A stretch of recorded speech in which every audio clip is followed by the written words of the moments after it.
Well, could it be that the very thing that I think is killing me is the thing that God designed to help me stay safe? Anxiety is one of those so often misunderstood emotions. And could it be the case that our anxiety is actually one of the doorways that God has given us to knowing Him better so that we can find His peace in all circumstances?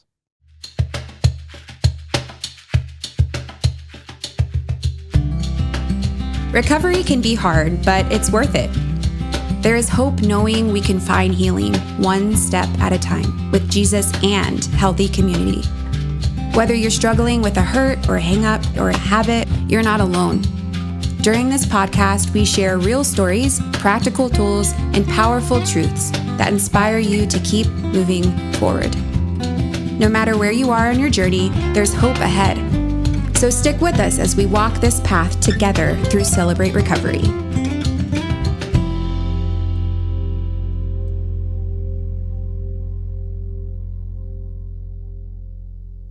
Well, hello, everyone. Welcome back to Hope in Recovery, a Fellowship Celebrate Recovery podcast, where we talk life change stories and recovery conversations to help keep us moving down our road to recovery, closer in relationship with God and others as we engage in this process of healing outlined by Celebrate Recovery. We're so glad that you're here with us today. Thanks for joining us again. I'm really excited for this conversation today. Before we jump into it, as always, if you're getting something out of this, please like, subscribe, share, all of the other things that go with engaging with this. The words escape me right now, but doing so, it helps to kind of get the word out in this. And also, if you've got any ideas on how topics that you'd love to hear us talk about or conversations that you'd love for us to go deeper on, please shoot us a note at cr@fellowshipnwa.org. We would love to hear from you about that. But excited for this conversation today. Let me introduce myself. I'm a grateful believer in Jesus. I struggle with anxiety and depression, sexual addiction, and grief. And my name is Andy. And I get the privilege of being able to help lead and shepherd Celebrate Recovery at Fellowship Fayetteville. And with me today is a good friend of mine. Go ahead and introduce yourself, man. Yes, sir. I'm a grateful believer in Jesus Christ. I struggle with sexual addiction, codependency, and anger. And my name is Justin. Hey, Justin. Hey, and what do you do on our Celebrate Recovery team? Yeah, so I get to shepherd and lead the students and helping them grow in their recovery here on the Rogers campus with a ministry called The Landing. I love it, man. The Landing is near and dear to my heart. That's where I got plugged in first with Celebrate Recovery. And dude, doing a great job over there up here on the Rogers campus, man. And so Thank you. Super grateful for you. If you're listening to this and you've got a student in The Landing, they're in really good hands. And so, Justin, earlier this week, as we were kind of talking about, hey, what are we going to talk about? One of the things that came up that I know you've been leaning into in a lot of spaces as you've been talking with students, and is this topic of anxiety. And how do I lean into it? How do I understand what's going on here? And so I thought it'd be a really good conversation for us to have, because I feel like anxiety is one of those emotions that is so often misunderstood and probably demonized a little bit. And I know you're seeing it a lot with students. We see it a lot with students and college students and young adults, but it's actually a human experience, anxiety. And so, man, what are you seeing in your experience that said, you know what, I feel like this would be a good thing for us to talk about? Yeah, so as I've been sitting down with students and even leaders, meeting with some of my young adult leaders, I've noticed a trend of people saying, yeah, my anxiety is ruining my life. Oh, man. I'm walking into a school anxious, and it kind of just ruins my day, or going into a test and my anxiety just makes me freeze up, and all these different things. And as I'm meeting with leaders, I go into work anxious, and I don't know what to really do about it. I try to do different things to cope and different things, but I just wish it would go away. Is what they would tell me. And so as I've been having those conversations, just doing my own study and looking at myself, and it's like, okay, what is anxiety? and what is it really here for? Yeah, that's so good, man. And I want to back up just a second. When you hear my anxiety is ruining my life, that's a big statement, and I'm sure some folks listening with this would be like, "Yeah, I resonate with that." What do you feel like? What does that look like? Anxiety is ruining my life. How is it ruining life? I think one of the natural things is to fight, flight or freeze. And so I think that's happening a lot of times in those spaces with the students or leaders in their space. They want to engage with different people, but maybe they have anxiety, and so they don't know what to say, and so they freeze, and then they're upset with themselves because they saw an opportunity for connection, but they couldn't actually have it. Or in a test, they've studied, they worked really hard, and they get to the day, and their anxiety freezes them up, and all of a sudden it's gone by, and they couldn't answer anything on the test.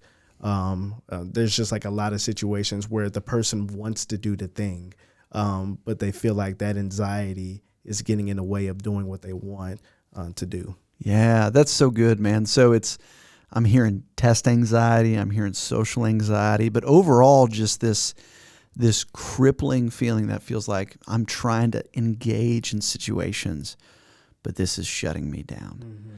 And I think that does sound pretty hopeless and pretty desperate there and what's going on. It makes sense of, man, I wish this would just leave. Mm-hmm. Justin, have you ever dealt with anxiety in your story, man? Oh, yes, sir. What does that look like for you, man? Because I know I've had it, but I'd love to hear your story, man. Yeah, no, I remember one of the first times I really experienced a lot of anxiety was in school. And I remember whenever I moved from Southside Chicago down to South Arkansas, and a big culture change, and I didn't really know how to engage with the students that were around me, my fellow classmates. And so I would just freeze. Yeah. And I remember like every time for a first couple of months of me going to school, it's like, I don't know how to make friends. I feel alone. And every time I saw an opportunity to, like I could see it, but then I couldn't lean into it. I couldn't say hello, or I couldn't say, can I play this game with you guys? And my anxiety was stopping me from doing that. And all of a sudden I was anticipating that. And so waking up in the morning, I was anxious for what I felt like was going to be rejection going into the day. Yeah. So fear, dread, oh man, kind of a begrudging sense of like, man, I don't really want to do this today. Yeah.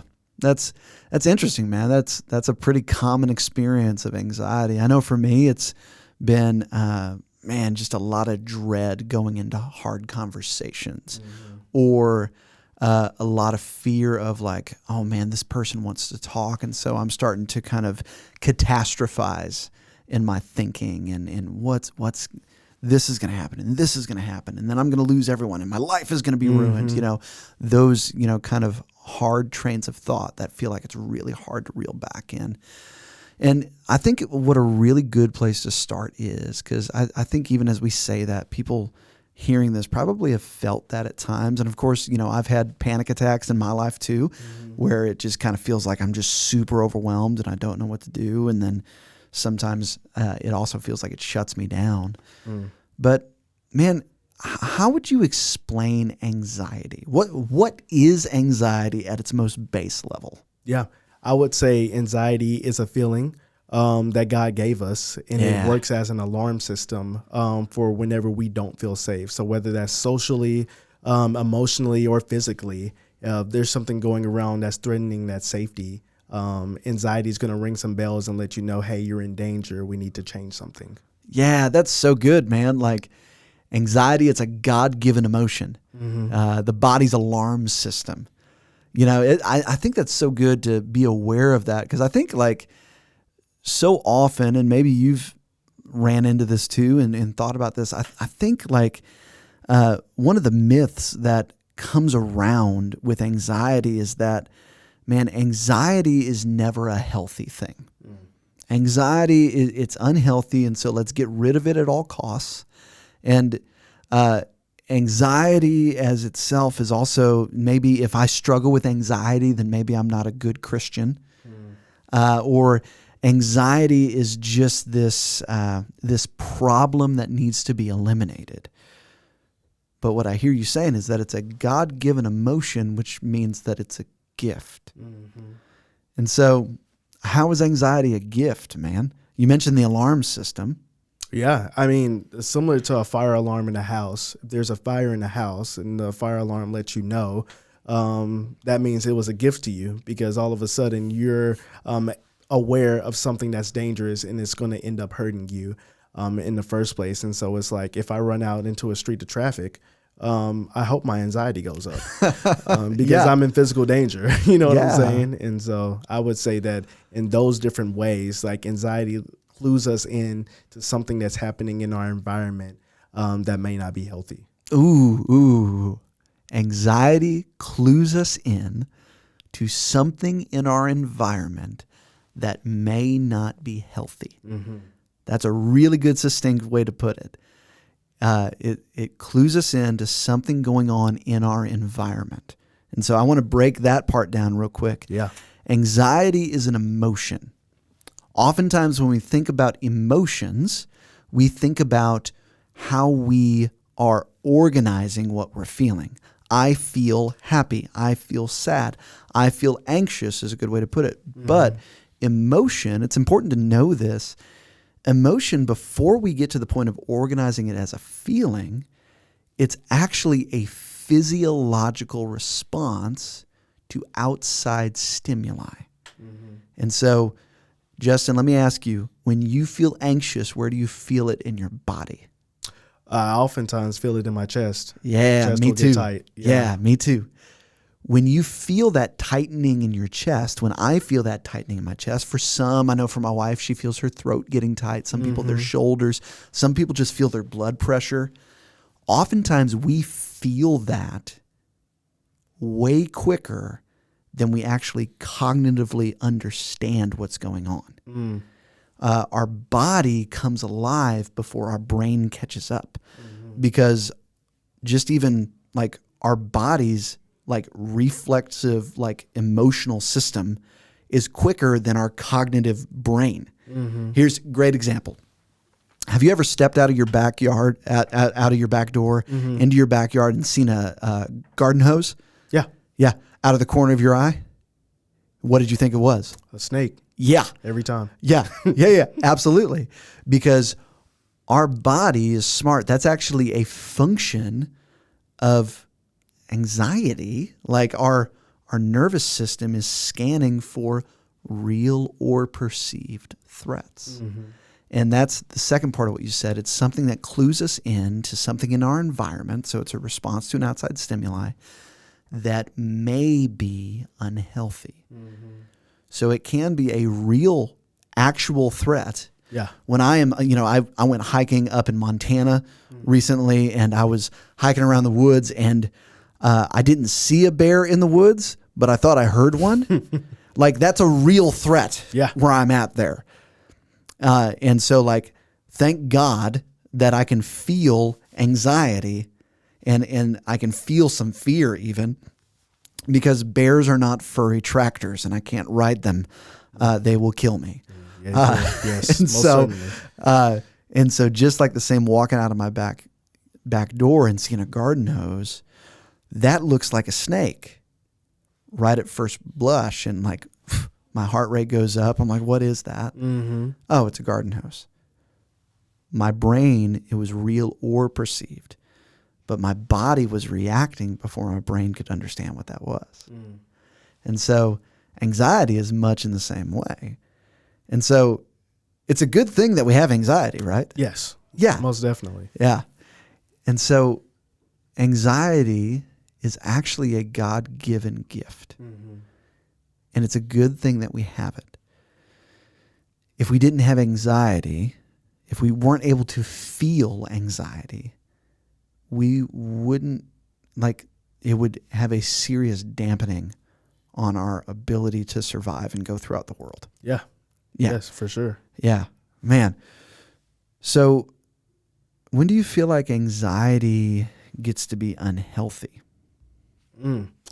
I believe anxiety becomes unhealthy is whenever the alarm is going off and you're not checking to see if there's a real threat there, or you start ignoring it.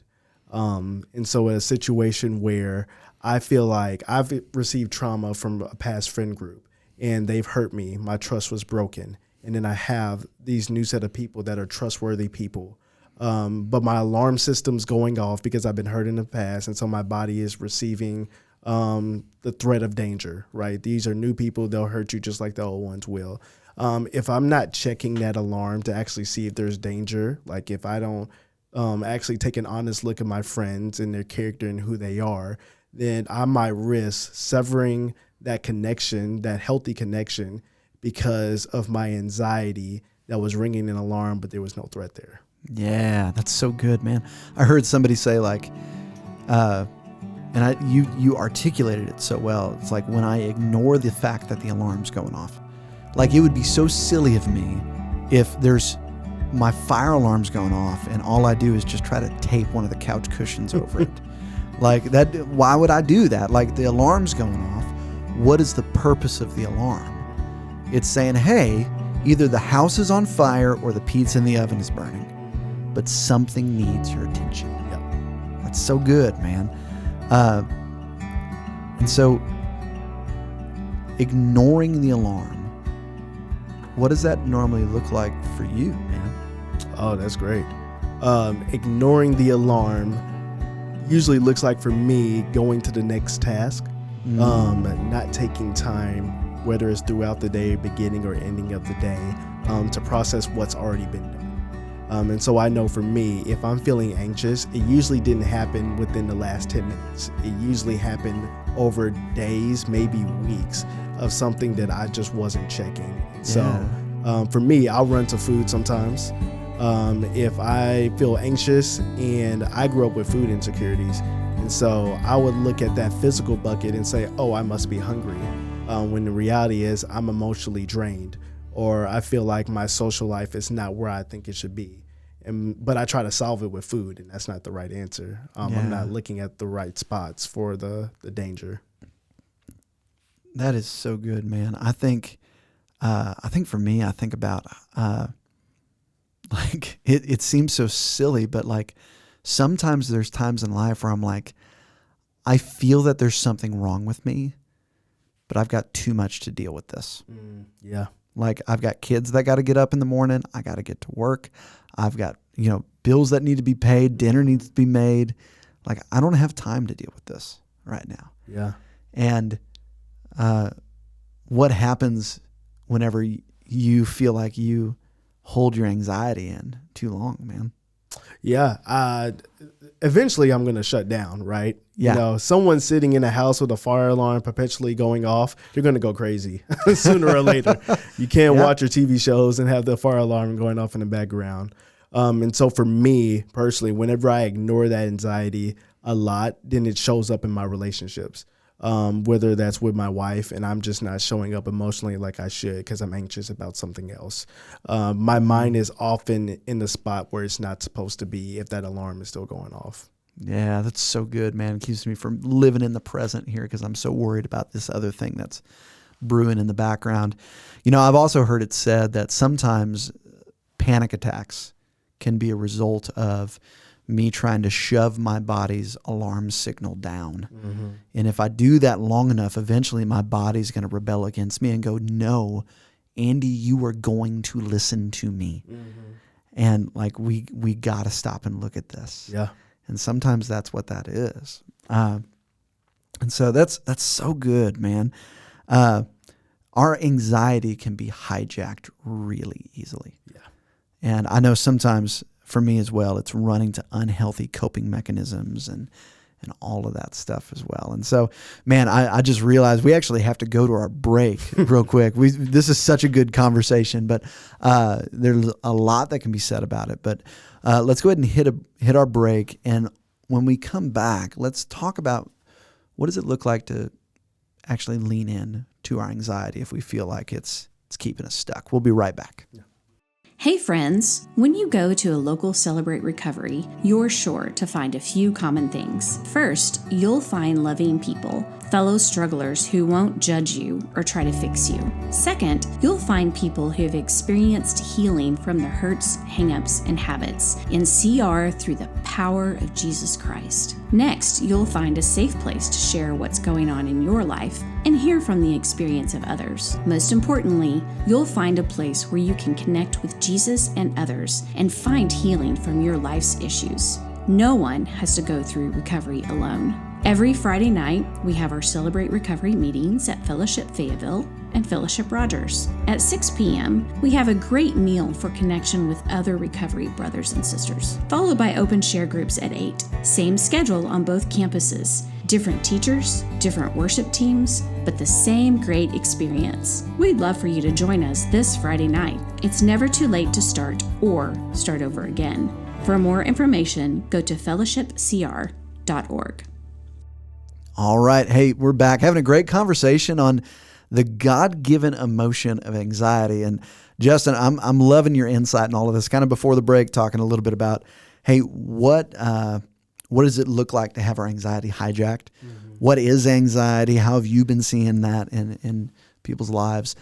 Let's talk about how do we start engaging with our anxiety. We know that it's not good to ignore it. We know that we can't just tape a pillow over the fire alarm. Mm-hmm. We've got to address what's happening. And so, dude, what have you found as you've leaned into the struggles that you've had with anxiety? Yeah, I think the biggest thing is to slow down.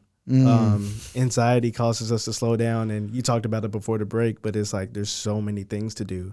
I don't want to slow down, but really that's the number one thing, because once you're able to slow down, you're able to actually identify what's going on, and be able to lean into that a little bit more and be able to debunk some of the lies that may be coming up, because you might be feeling anxious over something that's not true. And so we need to address that and fight that with truth. Yeah, that's good, man. There's so much that you packed in there. You keep just laying out just these awesome, just concise, dense statements, man. But so I actually want to slow that down for a second. So the first thing that you said was slow down. Another way that I've heard somebody say that is just, I want to actually pay attention. Mm-hmm. I want to be present with my body and my heart right now in this moment. What's a cue for you that it's like, whew, hey, it's time to slow down. It's time to pay attention. Oftentimes for me, and there's like some physical things that I do, like drinking water. Like, how often did I drink water? At the end of the day, I'm reflecting on my day. Are there some things that I know that are good for me to take care of myself? Whether that's prayer, journaling, those things like that. Did I do that today? And if I didn't, then that's a sign that, I need to slow down. Some things have been taking my attention. If I feel like I'm showing up not in the way that I want to for the people I care about, and that becomes a trend, then I know that I need to slow down. Yeah, that's good, man. And I think that's really important to start there, because sometimes, I know for me, especially when I got into recovery, I felt like I was so illiterate with my own heart. And I often joke, I didn't realize I had these things called emotions until I found sobriety. And so it's helpful to pause and go, ooh, are there patterns that I'm noticing? I'm not engaging. I haven't been emotionally present the past couple of days. I've known for a week I need to have this conversation. I'm not having it. What's going on? That's really good to just be mindful of what are the patterns that I know that I can fall into when my anxiety is getting hijacked. Mm-hmm. Are you ever able to catch your anxiety in the moment? I'm getting better at it. Yeah. What does that look like? In the moment, I can recognize there's some certain physical things that I do. Like sometimes I will say, where are my shoulders at? Because sometimes my shoulders are up to my ears and I need to drop them. And I'm like, I'm anxious right now. I need to figure that out. And when I do find it, like recognize like, I'm anxious right now, I try to figure out what's going on around me. Just take a beat, and figure out who's around me right now. How am I feeling? Has something happened in the last, hour or so where like it got to me to this point where I'm on guard? or that alarm is looking like it's going off right now. That's good. Has it got me to this point? What happened that now I'm on alert? Mm-hmm. My defenses are up. My walls are up. Why? So good. Just to pause and ask why. What is happening here? And I love even just like, hey, my shoulders, I'm walking around like this the entire day. What's happening? And I know for me, that's one of the things is like, you know, I mentioned when I feel anxiety, I feel a heaviness in my chest. Sometimes I'm walking around and I just notice like, man, I feel something here. Our bodies are so stinking smart. We can't deceive them. I can try and tell my brain I'm not anxious as much as I want, but my body's going to hold that. Mm-hmm. And so when I feel that, when my shoulders are up, when I can tell my walls are up, pausing and going, whew, if my body could say something right now, what is it trying to say? What is my chest trying to tell me? What are my shoulders trying to tell me? What is my defensiveness trying to tell me? What happened? That's the first thing there. Another way to put that is, what is the message anxiety is telling us? So let's pause. Let's engage with it. And that's one of the things that you were talking about is like, help me understand what this message is. And so, hey, after you slow down, you pay attention, you try and understand what happened, how do you start to unravel kind of the ball of spaghetti that is your anxiety that you're noticing? Yeah, and so I try to go with things that I'm believing at the moment and try to figure out what that is. And so there's some times where anxiety looks very plain and simple, and it's like there's a test coming up, I'm anxious about the test. But then sometimes it's a little bit more complicated. Sometimes you have a relationship in your life where you say, I don't feel emotionally safe around this person, but I'm around them a lot. And it's built up over months, years. And now I'm just anxious all the time. Yeah. And you have to unpack that, which is a lot more complicated, and it takes time to start unraveling those things. But I start to try to go to different things. Who are the people that I'm around? How do I feel whenever I'm around them? Start asking questions like that. Yeah, that's so good, man. So also, like in that, like you mentioned, do you struggle with test anxiety, Justin? Not really. All right, That's okay. not one of my things. But I think that test anxiety example is a good one because you just said, hey, sometimes it's just real straightforward. I got a test coming up and I'm anxious about it. Mm-hmm. But I think it's also good to go, why? Why are you anxious about it? If anxiety is signaling me into a real or perceived danger, what is the real or perceived danger underneath that? Well, why do I want to do well on the test? Well, so that I get a good grade, so that I'm successful. Okay. So if you got a bad grade on the test, what does that mean? Well, it would mean I'm not being successful. It would mean that I failed. Okay, what does it mean that I failed? If I fail, then that means that I'm not able to do the things that I want to do. I'm also afraid that people already see me as a failure. And so if I fail on this test, it's confirming that I'm a failure, which means, and then you can keep going in that. And so, like, it's so important to honor the anxiety and not dismiss it, because even though it may be easier to identify the cause, it's so important to lean into the good reasons why this feels overwhelming. Yeah. Like the relationship aspect that you talked about there. Mm-hmm. Why am I anxious around this person? Because it's gone bad so many of the times before. Why is that so unbearable? Yeah. Oh, well, because if it goes bad around them, that means I'm a bad leader. That means, and if I'm a bad leader, that means I'm going to lose my job. And then it's like, oh man, it totally makes sense why your body's alarm system is going off there. Yeah. It's a good thing to be aware of. What does it look like to bring, because you said ultimately what we need to do is bring what we're feeling into reality and start to lean into what is the truth in this situation. How do you do that, Justin, with gentleness. Because I think what I've typically done a lot is I have shamed myself with the truth. And nobody ever really gets shamed into change as much as I try to do it to myself. And so how do you do that with gentleness to yourself, man? Yeah, I think it starts with what you said, acknowledging it, that you're a person that is worth being cared for, being loved, and being safe. And once you recognize that about yourself, then you're able to take those things and say, okay, this what I feel like is true, is it true or not?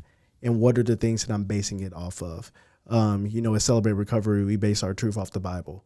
And so starting to compare those things to what does God have to say about me? Does God think I'm a failure? What is my value to him? If you compare that to scripture, you're going to be really surprised about how God feels about you. He actually loves you a lot and is willing to do everything for you. So there's just different things like that you just start comparing it to, and people that you care about and respect, safe people around you. Bring that feeling up to them and then let them speak truth over you. If they love you and care about you, they're going to debunk that lie for you and then gently take you towards truth. And so God's word, God's people, and then just self-reflection of how do I want to go about this? Where do I want to go? Man, that's so good, Justin. We're coming up to our time for this conversation, and I feel like this is one of those big things. Maybe we need to circle back to this and revisit it at one point. But here's what I would say as we kind of land the plane. I want to address really quick that idea that if I am feeling and struggling with my anxiety, does that mean I just don't love Jesus enough? Does that mean that I just don't understand the truth enough? And I want to go to a verse in Philippians. It's in Philippians 4. Do not be anxious for anything, but in every situation, through prayer and petition, with thanksgiving in your heart, offer your requests to God. And then the peace of God, which transcends all understanding, will guard your heart and mind in Christ Jesus. In Philippians 4, but then also in the book of Matthew, it talks about, hey, do not be anxious. And I believe it's Matthew 6. It says, hey, Jesus says, do not worry. Why do you worry about what you're going to eat or drink? And both of those passages, it's not saying don't feel anxious. What it's saying is we don't have to be ruled by our anxiety. In Matthew 6, the word for worry is, in the original language, it means to be pulled apart, to have a divided spirit. God says we don't have to allow our anxiety to pull us apart, but rather, and this is the Philippians verse, we can bring that to him. He's big enough for anxiety. And we're not called just to fix our anxiety on our own. No, we're called to bring it to God. And what's the result? The peace of God that transcends all understanding will guard our hearts and minds in Christ Jesus. And so I just wanted to say that, God cares about your anxiety. He's not disappointed in you when we feel it. He actually calls us to bring it to him. It's a doorway for us to lean into connection with him and others. So Justin, I want to give you the last word, man. Somebody's listening to this right now and they're struggling with anxiety. What would you tell them?